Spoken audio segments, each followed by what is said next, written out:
Hello दोस्तों, नमस्कार। स्वागत है आपका बिहार एक्सप्रेस न्यूज में। ताज़ा नजर डालते हैं बिहार की तमाम मुख्य बड़ी खबरों पर। इससे पहले वीडियो को लाइक नहीं किया तो लाइक करें, साथ ही चैनल को सब्सक्राइब कर लीजिए।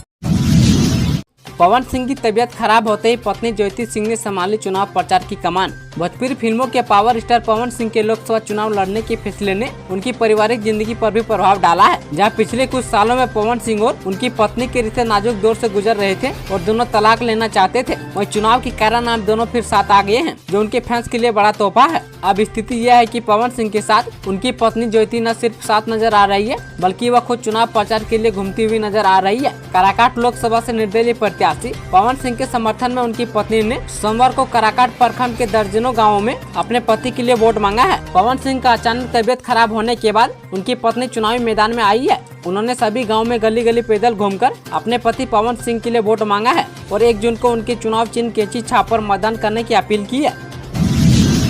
बांग्लादेश के सांसद भारत में लापता, मुजफ्फरपुर में मिली आखिरी लोकेशन, बेटी ने लगाई मदद की गुहार। बांग्लादेश के एक सांसद अनवारुल आजिम भारत आने के दौरान लापता हो गए हैं। उनकी आखिरी लोकेशन बिहार के मुजफ्फरपुर जिले में मिली है, जिसके बाद से सांसद का परिवार टेंशन में है और उनकी बेटी ने ढाका मेट्रोपॉलिटन पुलिस की जासूस शाखा से मदद की गुहार लगाई है। बांग्लादेश के जेनेदा 4 निर्वाचन क्षेत्र से अनवारुल आजिम तीसरी बार सांसद चुने गए हैं। अपने पिता अनवारुल आजिम के लापता होने की खबर उनकी बेटी मुफ्तरीन ने प्रेस कॉन्फ्रेंस कर दी है और ढाका पुलिस से मदद मांगी है।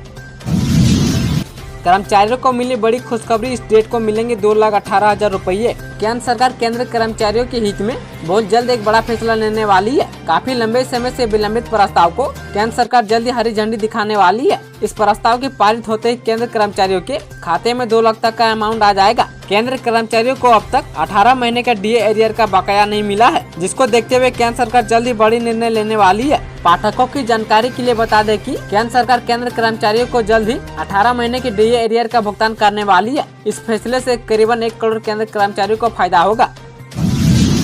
बिहार के सारण में चुनाव के बाद हिंसक गोलीबारी में 1 की मौत, 2 घायल, 48 घंटे के लिए इंटरनेट सेवा बंद। बिहार की सारण लोकसभा सीट पर सोमवार को हुए 5वें चरण के मतदान के बाद हिंसा की खबर है। इस सीट से राष्ट्रीय जनता दल की ओर से रोहिणी आचार्य उम्मीदवार है। वो सोमवार शाम को मतदान खत्म होने के बाद छपरा शहर के जिस बूथ पर पहुंची थी, वहाँ जमकर हंगामा हुआ है। इस मामले में विवाद बढ़ने पर सारण में मंगलवार को 2 पक्षों के बीच गोलीबारी हुई है, जिसमें 3 लोगों को गोली लगी है। इस घटना में 1 शख्स की मौत हो गई है, जबकि 2 लोग बुरी तरह से घायल है। इस मामले में 2 लोगों को हिरासत में लिया गया है, जबकि 2 दिनों के लिए सारण में इंटरनेट पर बैन लगा दिया गया है। महाराजगंज में पीएम बोले भ्रष्टाचार का पता है इंडिया गठबंधन। पीएम नरेंद्र मोदी ने मंगलवार को मोतिहारी और महाराजगंज में जनसभाएं की है। महाराजगंज में उन्होंने कहा कि भ्रष्टाचार का पता है इंडिया गठबंधन। इंडिया गठबंधन में 20 लाख करोड़ के घोटालेबाज एक साथ हैं। प्रधानमंत्री नरेंद्र मोदी ने कहा कि मैं आपको गारंटी देता हूं कि आपके लिए दिन रात मेहनत करूंगा। मुझे आपके लिए, आपके भविष्य के लिए और आपके बच्चों के भविष्य के लिए विकसित बिहार बनाना है। इससे पहले पीएम मोदी ने मोतिहारी की गांधी मैदान में जनसभा की है। उन्होंने भीड़ देखकर कहा कि आपका ये सैलाब बता रहा है कि 6ठे और 7वें चरण में क्या होने वाला है। मतदान को लेकर गजब का जज्बा, वोट डालने जर्मनी से बिहार आई दंपति। सोमवार को बिहार में 5वें चरण के तहत 5 लोकसभा सीटों पर मतदान हुआ है। इस दौरान मतदान को लेकर विदेश में रहने वाली दंपति का गजब का किस्सा सामने आया है। दरअसल जर्मनी की म्यूनिख शहर में बेरिया के मणि प्रकाश और उनकी पत्नी सुप्रिया श्रीवास्तव रहते हैं। वे मतदान करने के लिए जर्मनी से बिहार मुजफ्फरपुर अपने आवास पहुँचे और मतदान किया है। अगले 5 दिनों तक भीषण गर्मी से रहेगी राहत, 16 जिलों में हुई झमाझम बारिश। पटना से प्रदेश में 26 मई तक प्रचंड गर्मी से राहत रहेगी। इस दौरान सुबह के अलग अलग हिस्सों में आंधी के साथ बारिश या गरज के साथ बूंदाबांदी पड़ने की संभावना है। रडार और उपग्रह से प्राप्त आंकड़ों के विश्लेषण के अनुसार बिहार के 34 जिलों में मेघ गर्जन व वज्रपात के साथ हल्की से मध्य स्तर की बारिश होने के आसार है। इस दौरान तेज आंधी चल सकती है। मौसम विभाग ने उत्तर बिहार के लिए ऑरेंज अलर्ट और दक्षिण बिहार के लिए येलो अलर्ट जारी किया है। तेजस्वी यादव का मोदी को चैलेंज, पीएम ने मुझसे ज्यादा नौकरी दी तो राजनीति से संन्यास ले लूंगा। बिहार के पूर्व डिप्टी सीएम तेजस्वी यादव ने प्रधानमंत्री मोदी को चुनौती दी है। उन्होंने कहा कि पीएम मोदी ने 10 साल में उनसे ज्यादा नौकरियां दी है तो वो राजनीति से संन्यास ले लेंगे। राष्ट्रीय जनता दल नेता तेजस्वी ने कहा कि मोदी 10 साल से सत्ता में है, जनता उन्हें लगातार मौका दे रही है, फिर भी उन्होंने लोगों का वादा पूरा नहीं किया है। इससे जनता की उम्मीदें कम होती है। बिहार विधानसभा में नेता प्रतिपक्ष तेजस्वी यादव ने सोमवार को पटना में मीडिया से बातचीत में प्रधानमंत्री नरेंद्र मोदी के बिहार दौरे को लेकर हमला बोला है। इस दौरान उन्होंने महागठबंधन सरकार के कार्यकाल की उपलब्धियां भी गिनाई है। उन्होंने कहा कि 17 महीने सत्ता में रहने का मौका मिला तो 5 लाख लोगों को सरकारी नौकरी दी है। इसके अलावा 3 लाख नौकरियां प्रक्रियाधीन कराकर आए हैं। बिहार विधानसभा चुनाव से पहले 10 लाख नौकरियां देंगे, बेतिया की चुनावी रैली में बोले सीएम नीतीश। मुख्यमंत्री नीतीश कुमार ने कहा कि लोकसभा चुनाव के बाद और 1 लाख लोगों को नौकरी दी जाएगी। इसकी तैयारी पूर्व से चल रही है। वहीं अगले वर्ष विधानसभा चुनाव से पहले 10 लाख लोगों को नौकरी दे देंगे। मुख्यमंत्री सोमवार को सिवान और वाल्मीकि नगर लोकसभा क्षेत्र में एनडीए उम्मीदवारों के समर्थन में चुनावी सभाओं को संबोधित कर रहे थे। मुख्यमंत्री ने कहा कि बिहार में जाति आधारित गणना कराई गई है। इसके साथ सबके आर्थिक स्थिति का आकलन भी हुआ है। प्रदेश के 94 लाख गरीब परिवारों को 2-2 लाख रुपए की मदद दी जा रही है।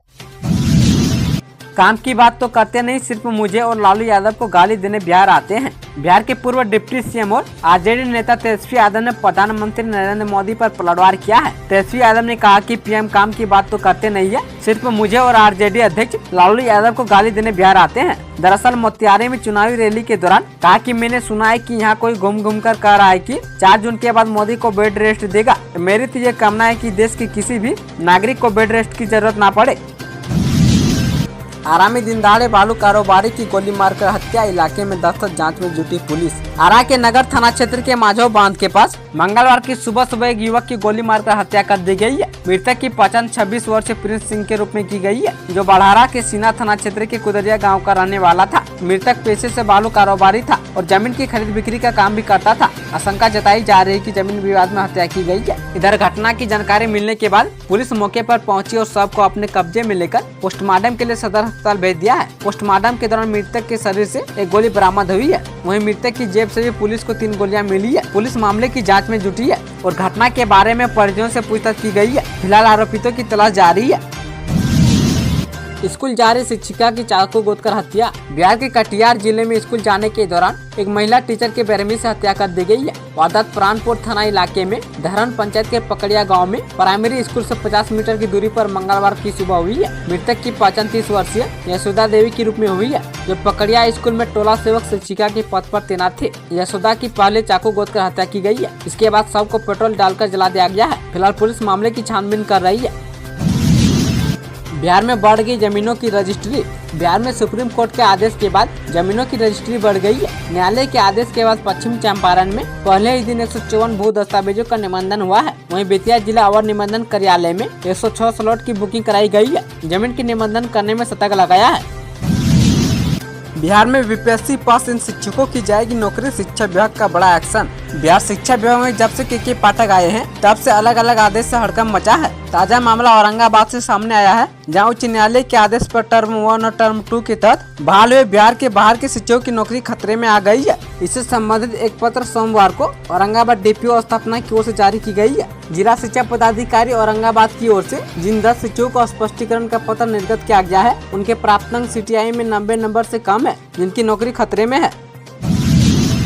बिहार में प्रचंड गर्मी से कम मिलेगी राहत, मौसम विभाग ने बताया। आंधी बारिश का येलो अलर्ट जारी। पटना से प्रदेश में 26 मई तक गर्मी से राहत मिल जाएगी। इस दौरान सुबह के अलग अलग हिस्सों में आंधी के साथ बारिश होने की संभावना है। मौसम विभाग ने उत्तर बिहार के लिए ऑरेंज अलर्ट और दक्षिण बिहार के लिए येलो अलर्ट जारी किया है। वहीं औरंगाबाद, कैमूर, अरवल और जहानाबाद गर्म दिन की चपेट में रहेगा।